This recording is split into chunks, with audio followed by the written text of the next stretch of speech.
দোয়া হিসাবে যদি এটাই আপনি সারাদিন করতে থাকেন তো আপনার জন্য যথেষ্ট হবে, আল্লাহর কাছে আর কিছু না চাইলেও চলবে। 6টা দোয়া এবং জিকির আছে, যেই দোয়া জিকির গুলো কোরআন হাদিসে বর্ণিত সকল দোয়া জিকিরের খোলাসা, সারমর্ম এবং নির্যাস। এই 6টাকে যদি কোনো মুসলমান নিয়মিত আঁকড়ে ধরে তাহলে কোরআন এবং হাদিসের যত দোয়া এবং জিকির আছে কেমন যেন তার নির্যাসটা নিয়মিত সে আমল করবে। এই 6টা দোয়া এবং জিকিরের মধ্যে সর্বপ্রথম হলো নবী করিম সাল্লাল্লাহু আলাইহি সাল্লামের প্রতি দুরূদ প্রেরণ করা। নবীজি সাল্লাল্লাহু আলাইহি সাল্লামের প্রতি দুরূদ প্রেরণ করার আমল এরকম আমল, আপনি যদি সারা দিনে শুধুমাত্র নবীজির প্রতি দুরূদ প্রেরণ করার আমলটাই জিকির হিসাবে সবচেয়ে বেশি করেন, দোয়া হিসাবে যদি এটাই আপনি সারাদিন করতে থাকেন তো আপনার জন্য যথেষ্ট হবে, আল্লাহর কাছে আর কিছু না চাইলেও চলবে। দুরূদ মানে হলো নবীজির জন্য দোয়া করা। ভাই, আল্লাহ তার হাবিবকে রহম করবেন, আপনার আমার দোয়ার দিকে আল্লাহর তাকানোর কোনো ঠেকা আছে? নবীজি কি আমাদের দোয়ার কোনো মুখাপেক্ষী? কিন্তু আমরা তার জন্য দোয়া করলে ওই চান্সে আল্লাহ তাআলা আমাদের প্রতি অনুগ্রহ করবেন। একবার না, আপনি নবীজির প্রতি একবার রহমতের দোয়া করবেন, একবার দুরূদ পাঠ করবেন, মান সাল্লা আলাইয়া মাররাতান সাল্লাল্লাহু আলাইহি আশরা। নবীজি সাল্লাল্লাহু আলাইহি সাল্লাম বলেছেন, একবার আমার জন্য তোমরা দোয়া করলে, আমার প্রতি দুরূদ পাঠ করলে আল্লাহ তাআলা তোমাদের জীবনে 10 বার 10 জায়গায় 10 টাইমস তোমাদের উপর আল্লাহ তাআলা অনুগ্রহ করবেন। আপনি টেরও পাবেন না কত জায়গায় আল্লাহ অনুগ্রহ করেছেন, আল্লাহ বাঁচাই দিয়েছেন, একটুর জন্য শেষ হয়ে যান নাই। ওই যে দুরূদ পড়ছেন, আল্লাহ তাআলা রক্ষা করছে, আপনি খবরও নাই, আল্লাহ তাআলা আপনার প্রতি বিশাল একটা দান করছে, আপনি লক্ষ্য করেন নাই। ওই যে দুরূদ পড়ছেন একবার 10 দান রহমত হবে। এভাবে যত দুরূদ পড়বে সে তত রহমত এবং অনুগ্রহ পাবে। ভাইরা আমার, দুরূদের আমল এমন একটা আমল যে আপনার জীবনে কোনো বিপদ, কোনো মুসিবত, কোনো পেরেশানি, কোনো সমস্যা দেখা দিয়েছে, আপনি যদি দুরূদ পড়তে থাকেন, কোনো কিছু মনে আসছে না, অনেক সময় ছাত্র জিজ্ঞেস করে, ভাই পরীক্ষার হলে পড়া ভুলে গেছি কি করবো, আমাকে দুরূদ পড়া শুরু করেন। আরবদেরকে দেখা যায় কোনো কিছু ভুলে গেলে তারা বলে আল্লাহুম্মা সাল্লি আলা মুহাম্মদ, আল্লাহুম্মা সাল্লি আলা মুহাম্মদ, এটা শুরু করে তারা। কারণ নবী করিম সাল্লাল্লাহু আলাইহি সাল্লাম এর হাদিস থেকে স্পষ্টভাবে, একটি নয় বহু হাদিস থেকে প্রমাণিত, যে ব্যক্তি দুরূদটা নিয়মিত পাঠ করবে, সালাত আলা নবীটাকে যে ব্যক্তি আঁকড়ে ধরবে, সব সময় তার মুখ থেকে সালাত সালাত সালাম চলতে থাকে, এই ব্যক্তির সকল গুনাহ আল্লাহ মাফ করে দিবেন, সকল পেরেশানি আল্লাহ তাআলা মুক্ত করে দিবেন। ভাইরা আমার, দুরূদের আমলটা এত গুরুত্বপূর্ণ আমল, এটা আমরা করি এখন। অনেকে আছেন যে আনুষ্ঠানিকতা যখন থাকে দুরূদের, মিলাদের, তখন একটু সালাত আলা নবী যেভাবে করেন। আর বাকি অনেকে আছেন যেগুলো করারও কোনো খোঁজ খবর নাই। দুরূদ বেশি বেশি করে পাঠ করবো তো ইনশাআল্লাহ। সবচেয়ে শ্রেষ্ঠ দুরূদ, সবচেয়ে উত্তম দুরূদ হলো দুরূদ ইব্রাহিম, যেটা নামাজে পড়েন। আর সবচেয়ে সংক্ষিপ্ত দুরূদ হলো সাল্লাল্লাহু আলাইহি ওয়াসাল্লাম। এছাড়া নবীজির প্রতি দোয়ামূলক যে কোনো দুরূদই আল্লাহর কাছে গ্রহণযোগ্য হতে পারে, যদি দুরূদের অর্থের মধ্যে, কথা বলার মধ্যে খারাপ কিছু না থাকে। তাহলে 6টা দোয়া হলো কোরআন হাদিসের শত শত সহস্র দোয়ার নির্যাস এবং খোলাসা। তার 1 নম্বর হলো দুরূদের আমল। অতএব দুরূদের আমল বেশি বেশি করবো না ইনশাআল্লাহ। ইস্তেগফার, এটাও বেশি বেশি করতে হবে। যে ব্যক্তি ইস্তেগফারকে আঁকড়ে ধরবে, এটাকে কন্টিনিউয়াসলি করবে, ইস্তেগফার কখনো ছাড়বে না, সবসময় তার মধ্যে ইস্তেগফার অব্যাহত থাকবে, ওই ব্যক্তিকে আল্লাহ রাব্বুল আলামিন বিভিন্ন পেরেশানি থেকে সারপ্রাইজড হওয়ার মতো এমন এমন পথ বের করে দিবে যে সে চিন্তাও করে নাই। তার পেরেশানি থেকে মুক্তির পথ আল্লাহ তাআলা দেখায় দিবেন। ইস্তেগফার কিভাবে করবেন ভাই? ইস্তেগফার এমন একটা আমল, এটা ছাড়া তো আমাদের উপায় নেই ভাই। ইস্তেগফার আমাদের দুনিয়ার পেরেশানি দূর করবে, আখিরাতের পেরেশানি দূর করবে। দুনিয়ার পেরেশানি, আমাদের বিপদ আপদ মুসিবত, এগুলো, রিজিকের অনটন অভাব, এগুলা। আর আখিরাতের পেরেশানি হলো আমাদের পাপ গুনাহ, এগুলা। রুটি রুজি নাই, চাকরি নাই, ইনকাম নাই, ব্যবসা খারাপ যাচ্ছে, পেরেশানি হচ্ছে, ইস্তেগফার ধরো, কি হবে? 1 নম্বর লাভ হলো আল্লাহ মাফ করে দিবেন গুনাহ। ইউরসিলিস সামা আলাইকুম মিদরারা, যাতে ফসল ভালো হয়, রিজিক ভালো হয়, সেই ব্যবস্থা আল্লাহ করবেন। ওয়ায়ুমদিদুকুম বিআমওয়ালিন ওয়া বানিন, ছেলে মেয়ে হয় না অথবা ভালো ছেলে মেয়ে নাই, আল্লাহ তাআলা নেক সন্তান দিয়ে তোমাকে শক্তিশালী করবেন, সম্পদ দিয়ে শক্তিশালী করবেন। ওয়াজআল লাকুম জান্নাতিন ওয়াজআল লাকুম আনহারা, আল্লাহ তাআলা প্রসবন দিবেন, ফসল দিবেন, বরকত দিবেন রুজিতে। কিসের মাধ্যমে? ইস্তেগফার। কিসের মাধ্যমে ভাই? ইস্তেগফার। আহা, ইস্তেগফার আমল আমাদের দেশে মানুষ আমরা জানি না ভাই। এটাও আরবদেরকে আমি দেখেছি, সারাক্ষণ তারা অবসর সময়গুলোতে ইস্তেগফার করতে থাকে। আস্তাগফিরুল্লাহ ওয়া আতুবু ইলাইহি, আস্তাগফিরুল্লাহ, আস্তাগফিরুল্লাহ। মানে কি? আল্লাহর কাছে আমি ক্ষমা প্রার্থনা করি, আল্লাহর কাছে আমি মাপ চাই, আল্লাহর কাছে আমি তওবা করি, আল্লাহর দিকে আমি ধাবিত হই, আল্লাহর কাছে আমি ফিরে যাই। নিরিবিলি আছেন, একাকী আছেন, ইস্তেগফার চালায় দেন। 10 সেকেন্ড টাইম পাইছেন, ইস্তেগফার শুরু করে দেন। ডাক্তারের কাছে গেছেন, ওয়েটিং এ আছেন, বসে আছেন, ইস্তেগফার করতে থাকেন। সিরিয়াল আছেন কোনো কাজের, ইস্তেগফার করতে থাকেন। ডিউটিতে যাচ্ছেন, গাড়িতে, বাইসাইকেলে, বাইকে, যে কোনো ভাবে পায়ে হেঁটে ইস্তেগফার করতে থাকেন। যে কোনো অবসরের সময়গুলোকে ইস্তেগফার দিয়ে পরিপূর্ণ করে দেন। ভাইরা আমার, ইস্তেগফার সকল সমস্যার সমাধান। ইস্তেগফারের ভিতরে সবচেয়ে শ্রেষ্ঠ ইস্তেগফার হলো সাইয়্যিদুল ইস্তেগফার। সাইয়্যিদুল ইস্তেগফারটা যদি মুখস্থ না পারেন, অন্তত লিখিত ভাষণটা পড়েন। সাইয়্যিদুল ইস্তেগফারের যে অর্থ, এটার যে মর্ম, বড় হৃদয়গ্রাহী ভাই, বড় মর্মস্পর্শী। ইমানদার এটার অর্থের দিকে তাকায় যদি পড়ে, তো তার অন্তর না গলে পারে না। ভাইরা আমার, অর্থের দিকে লক্ষ্য করে করে মর্মটা বুঝে বুঝে একটু সাইয়্যিদুল ইস্তেগফার পড়েন। লেখা দেখে দেখে পড়েন, ইউটিউব থেকে দেখে দেখে পড়েন, কিন্তু পড়েন। এত বড় ইস্তেগফার পড়তে পারেন না, কোনো পেরেশানি নেই, কোনো অসুবিধা নেই।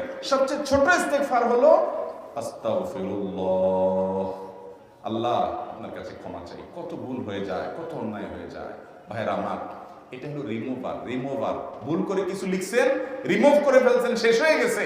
আপনি ঘন ঘন ইস্তেগফার করতে থাকেন। অগণিত ভুল হয়, অগণিত ত্রুটি হয়, বারবার ইস্তেগফার এগুলোকে সবগুলোকে শেষ করে দেয়। ভাইরা আমার, নিরাপত্তা এনে দেয়। আল্লাহ কোরআনে কারিমে বলেছেন যে আপনার রব আপনার কওমের প্রতি আযাব নাযিল করবেন না যদি আপনি থাকেন। আর যদি তারা ইস্তেগফারে রত রাখে, তাহলে গণ আযাব আল্লাহর পক্ষ থেকে আসবে। আরেকটা ইস্তেগফার হাদিসে বর্ণিত, আস্তাগফিরুল্লাহাল্লাযী লা ইলাহা ইল্লা হুয়াল হাইয়ুল কাইয়্যুম ওয়া আতুবু ইলাইহি ওয়া লা হাওলা ওয়া লা কুওয়াতা ইল্লা বিল্লাহ। এটাও ইস্তেগফার। তাহলে একটা বড় ইস্তেগফার, একটা মিডিয়াম, একটা ছোট, যার যেটা সুবিধা হয় এটা পড়েন। বড়টা হলো সাইয়্যিদুল ইস্তেগফার, সবচেয়ে শ্রেষ্ঠ ইস্তেগফার যেটা হাদিসে বর্ণিত হয়েছে। সাইয়্যিদুল ইস্তেগফার নবীজি সকাল সন্ধ্যা পাঠ করতেন, বিভিন্ন সময় পাঠ করতেন, রাতে পাঠ করার কথা বলতেন। সাইয়্যিদুল ইস্তেগফার পাঠ করলে আল্লাহ রাব্বুল আলামিন ওই দিনে, ওই রাতে, ওই ব্যক্তি মারা গেলে তার সব গুনাহ খাতা মাফ করে তাকে জান্নাত দিবেন ইনশাআল্লাহ। অতএব ভাইরা আমার, ইস্তেগফার বেশি বেশি করতে হবে, চেষ্টা করব না ইনশাআল্লাহ ইস্তেগফার করার। নাম্বার 3, এটা আমাদের বেশিরভাগ মানুষ জীবনে হয়তো শুনেনও নাই, অনেকে হয়তো শুনছেন, আমল করা হয় না। খুব সীমিত সংখ্যক আল্লাহর বান্দার আমলের তৌফিক হয়। সেটা হলো ইয়া যাল জালালি ওয়াল ইকরাম। এটা একটা জিকির, আল্লাহ তাআলাকে ডাকা, আহ্বান করা, এটাই জিকির। ইয়া যাল জালালি ওয়াল ইকরাম। নবী করিম সাল্লাল্লাহু আলাইহি ওয়াসাল্লাম বলেছেন, আলিযু বিয়া যাল জালালি ওয়াল ইকরাম। তোমরা ইয়া যাল জালালি ওয়াল ইকরাম এটাকে আঁকড়ে ধরো, এটাকে নিয়মিত করো, বেশি বেশি করে বলতে থাকো এটাকে সব সময় এটাকে মুদাওয়ামাতের সাথে কন্টিনিউয়াসলি এটা বলতে থাকো, ইয়া যাল জালালি ওয়াল ইকরাম। অনেক উলামায়ে কেরাম, মুহাদ্দিসিন ইকরাম ইয়া যাল জালালি ওয়াল ইকরাম কেন নবীজি এত বেশি বলতে বলেছেন, এটার মাধ্যমে আমাদের লাভটা কি, এর ব্যাখ্যা করতে গিয়ে বলেছেন ইয়া যাল জালাল মানে হলো হে মহান, মহান বড়ত্বের অধিকারী, হে জালালের অধিকারী, হে জালাল, ওয়াল ইকরাম হে দানশীল। তাহলে প্রথম বাক্যে আল্লাহর বড়ত্বের কথা স্বীকৃতি দিয়ে প্রশংসা করা হয়, আর দ্বিতীয় বাক্যে হে দানশীল বলে আল্লাহ তাআলার কাছ থেকে চাওয়া হয় যে আপনি যেহেতু দানশীল এবং আপনি যদি মহান, অতএব আপনি আমাকে দান করেন। এটা ডাকলেই, আল্লাহকে এই বলে ডাকলেই চাওয়া হয়ে যায়। এই জন্য বেশি বেশি করে ইয়া যাল জালালি ওয়াল ইকরাম করতে হবে। অনেকে হয়তো নতুন শুনেছেন, আজকে থেকে শুরু করে দিবেন ইয়া যাল জালালি, সকাল বিকাল, মনে থাকে না তো লিখে লিখে ওয়ালে টাঙায় দেন। বাসা বাড়িতে এমন জায়গায় লিখে রাখেন তাকাইলেই নজরে পড়ে, কারণ মোবাইলে আমাদেরকে সবকিছু ভুলাই দেয়, দুনিয়ার ব্যস্ততা সব ভুলাই দেয়। এই জন্য বেশি বেশি ইয়া যাল জালালি ওয়াল ইকরাম করব। 4 নম্বর যে দোয়া এবং জিকির করতে নবী করিম সাল্লাল্লাহু আলাইহি সাল্লাম সব সময় আমাদেরকে উৎসাহ দিয়েছেন, অনুপ্রেরণা দিয়েছেন। লা হাওলা ওয়ালা কুওয়াতা ইল্লা বিল্লাহ, লা হাওলা ওয়ালা কুওয়াতা ইল্লা বিল্লাহ, লা হাওলা ওয়ালা কুওয়াতা ইল্লা বিল্লাহ। এটা হলো সারেন্ডার করা, আল্লাহর কাছে সারেন্ডার করা, আত্মসমর্পণ করা। মানে আল্লাহ ছাড়া কোনো ভালো কাজ করার ক্ষমতা কারণ নাই, করার তৌফিক দেওয়ার ক্ষমতা কারণ নাই, আর পাপ থেকে বাঁচানোর ক্ষমতা কারণ নাই, এই জন্য আমি কেমন যেন আল্লাহর কাছে সারেন্ডার করছেন। লা হাওলা ওয়ালা কুওয়াতা ইল্লা বিল্লাহ। কোন অবস্থা, কোন সামর্থ্য এগুলো কারোর কাছে নাই, শুধুমাত্র কার কাছে আছে? আল্লাহর কাছে আছে। এই অর্থ বুঝে আপনি লা হাওলা ওয়ালা কুওয়াতা ইল্লা বিল্লাহ বেশি বেশি পাঠ করবেন। নবী করিম সাল্লাল্লাহু আলাইহি সাল্লাম বলেছেন, তোমাদেরকে কি আমি জান্নাতের একটা ভান্ডারের খোঁজ দিব, খবর দিব, যেটা জান্নাতের ভান্ডার, সওয়াব টওয়াব না, সাধারণ অল্প স্বল্প সওয়াব না, পুরো জান্নাতের ভান্ডারের সন্ধান দিয়ে দিব। সাহাবায়ে কেরাম তো চাইতেনই সেটা। নবীজি সাল্লাল্লাহু আলাইহি সাল্লাম তখন বলেছেন যে লা হাওলা ওয়ালা কুওয়াতা ইল্লা বিল্লাহ, এটা হলো কানজুম মিন কুনুজিল জান্নাহ, জান্নাতের ভান্ডার সমূহের মধ্যে থেকে একটা বড় ভান্ডার হলো এই লা হাওলা ওয়ালা কুওয়াতা ইল্লা বিল্লাহ।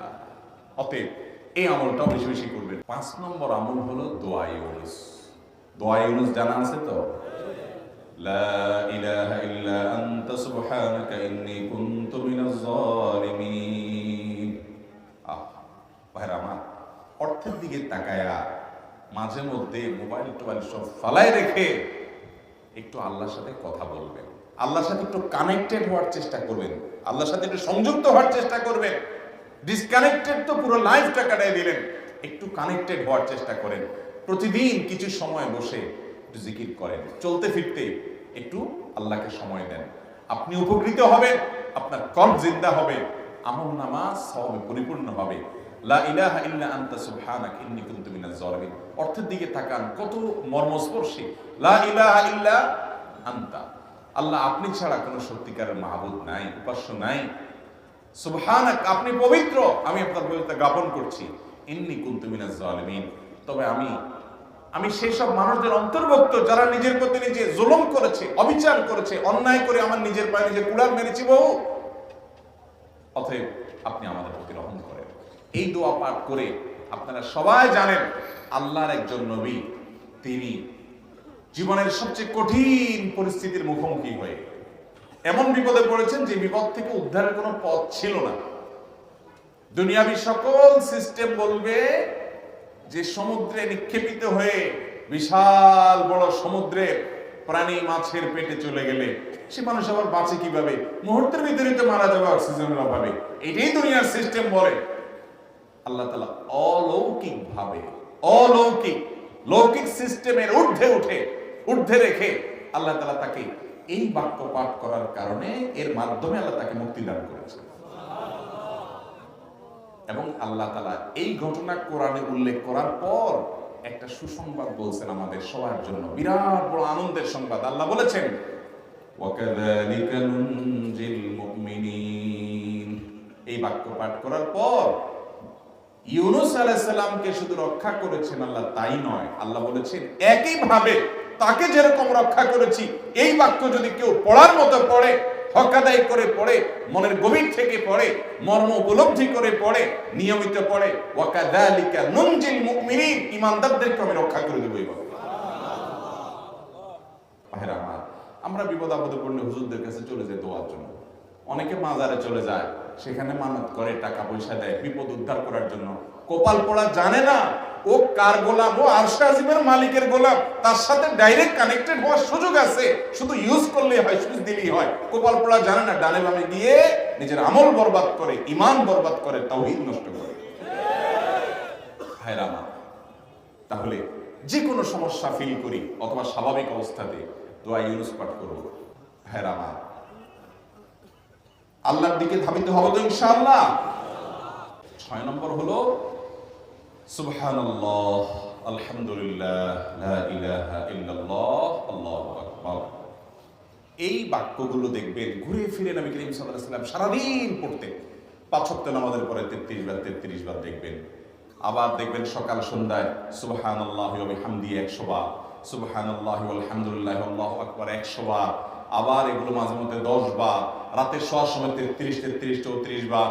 বিভিন্ন সময় দেখবেন ঘুরে ফিরে এই সুবহানাল্লাহ, আলহামদুলিল্লাহ, লা ইলাহা ইল্লাল্লাহ, আল্লাহু আকবার, এগুলো একটা মিজানের পাল্লাকে পরিপূর্ণ করে দেয়। কোনটা আসমান এবং জমিনের মধ্যবর্তী জায়গায় সব দিয়ে পরিপূর্ণ করে দেয়।